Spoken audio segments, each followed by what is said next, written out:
नमस्कार, आप देख रहे हैं जनता फर्स्ट न्यूज। नवनियुक्त शिक्षा मंत्री मिथिलेश तिवारी जी के दरभंगा आगमन पर बड़ा ही हर्षोल्लास देखा जा रहा है। कार्यकर्ताओं में उत्साह देखा जा रहा है, नेताओं में जोश और उमंग देखा जा रहा है। मिथिलेश तिवारी बड़ा नाम, बड़ा चेहरा, बक्सर से विधायक, और देखिए उनके आगमन पर देखिए कितना खुशी है। सभी नेताओं में सेल्फी ले रहे हैं, सांसद विधायक सभी उनके अगुवाई कर रहे हैं, उनको अभिनंदन कर रहे हैं। आप देख सकते हैं मिथिलेश तिवारी जी का। और वहीं शिशिर झा, बड़ा नाम, बड़ा चेहरा, 50 गाड़ी के संग 50 मोटरसाइकिल से उनका अगुवाई करते हुए, उनको आगे से मार्च करते हुए आए हैं उनके स्वागत में, अभिनंदन में। सुनिए लोगों ने क्या कुछ कहा, मिथिलेश तिवारी ने क्या कुछ कहा। शिशिर झा ने, बड़ा नाम, दरभंगा के लिए वो स्वागत में पूरा तत्पर 50 गाड़ी की संख्या में। देखिए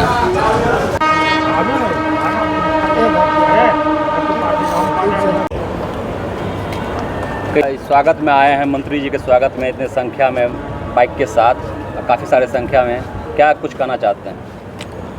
हम लोगों के लिए बड़े सौभाग्य की बात है कि हम लोगों के बड़े भाई आदरणीय मिथिलेश तिवारी जी बिहार के शिक्षा मंत्री बनने के बाद पहली बार मिथिला दरभंगा की भूमि पर आए हैं। हम लोग बहुत गौरवान्वित हैं। मिथिलेश तिवारी जी से हम सभी बिहार वासियों को, मिथिला वासियों को बहुत सारी अपेक्षाएं हैं। बहुत ही शांत, मृदुभाषी, पढ़े लिखे, संघ विद्यार्थी परिषद पृष्ठभूमि से हैं और हम लोगों को पूरी आशा है जो इनके कार्यकाल में बिहार में शिक्षा व्यवस्था का बहुत ज़्यादा विकास होगा। जो भी कमियां हैं वो दूर की जाएगी और हम लोग बड़े उत्साह के साथ आए हैं इनका स्वागत करेंगे। आपने अपेक्षाओं की बात की तो क्या अपेक्षाएं लेके आए हैं आप बिहार की शिक्षा व्यवस्था के लेकर? देखिए, बिहार की शिक्षा व्यवस्था नीतीश जी के समय में बहुत कुछ सुधार हुआ। जहाँ भवन नहीं था वहाँ भवन का निर्माण हुआ, बच्चियाँ पढ़े, इसके लिए हर एक गांव में जो है +2 स्कूल की व्यवस्था हुई। आज सम्राट चौधरी जी की सरकार बनते हुए, मुख्यमंत्री बनते हुए तुरंत प्रखंड में जो है महाविद्यालयों का जो है वो उत्क्रमित करके +2 स्कूल को महाविद्यालय का दर्जा दिया गया है। तो कहीं ना कहीं शिक्षा के क्षेत्र में तो बहुत कुछ विकास हो रही है और आशाएं हैं। जैसे शिक्षक की बहुत कुछ समस्याएं हैं, ट्रांसफ़र पोस्टिंग है। अभी भी शिक्षा के क्षेत्र में हम ये नहीं कह सकते कि बिहार पूर्ण लक्ष्य को प्राप्त कर चुका है।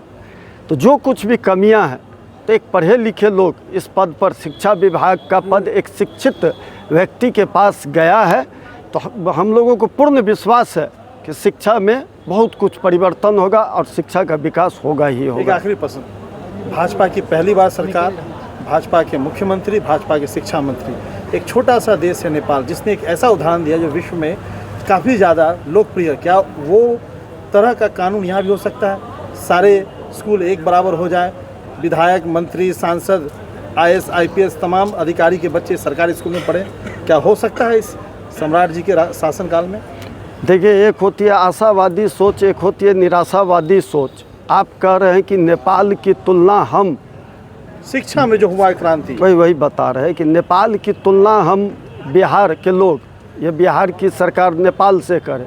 मैं तो आपको विश्वास दिलाता हूँ कि आने वाले समय में बिहार के शिक्षा व्यवस्था और विकास के मॉडल को नेपाल क्या, जितने भी इर्द गिर्द के हमारे पड़ोसी देश है सभी फॉलो करेंगे।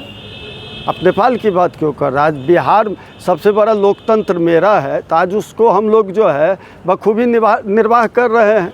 लोकतंत्र की बात नहीं कहा मैंने, सिर्फ शिक्षा की सिस्टम की बात की कि सांसद से लेकर विधायक, सरकारी विभाग के अधिकारी के बच्चे एक झटके में सरकार बनती है और एक झटके में फैसला होती है, तो पूरे दुनिया में चर्चा का विषय हुआ। पहली बार बीजेपी की सरकार है, पहली बार बीजेपी का मुख्यमंत्री है, पहली बार बीजेपी की शिक्षा मंत्री है। एक ऐसा फैसला उदाहरण तो हो सकता है दुनिया में, नज़ीर पेश तो क्या जा सकता है बिहार और हिंदुस्तान में? समान शिक्षा, समान शिक्षा। सबसे बड़ी बात क्या है, हम आपको बता देते हैं। आज आप नेपाल देश की बात कर रहे हैं, वहाँ सरकार बदली, सरकार आई और ऐसी शिक्षा नीति अपनाई गई है।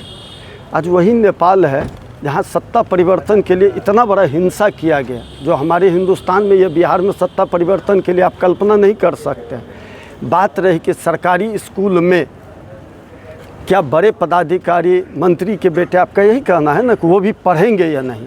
ठीक है, देखिए जब तक हम लोग एक बहुत बड़े 20 साल 15 साल 20 साल एक बहुत बड़ा कालखंड होता है, हमने बहुत कुछ गंवाया है।